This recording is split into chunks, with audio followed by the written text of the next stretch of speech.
ભાભરમાં પ્રજાસત્તાક પર્વની ઉજવણીમાં ભાજપના પ્રદેશ મંત્રી નૌકાબેન પ્રજાપતિનું ધૃણાસ્પદ નિવેદન।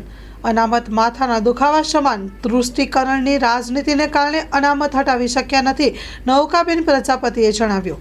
Story report by Janaksinh Rathod, Banaskantha, Bhabhar.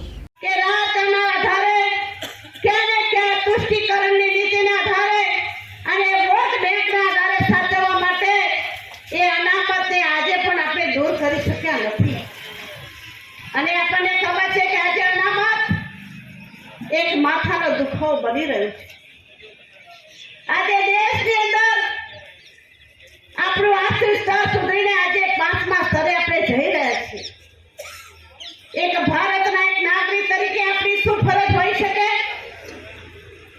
કે ભારતની દેશની જે પ્રોપર્ટી જે છે, જેની મિલકત છે, એ આપણી છે, એનું જતન કરવાની ફરજ આપણી છે।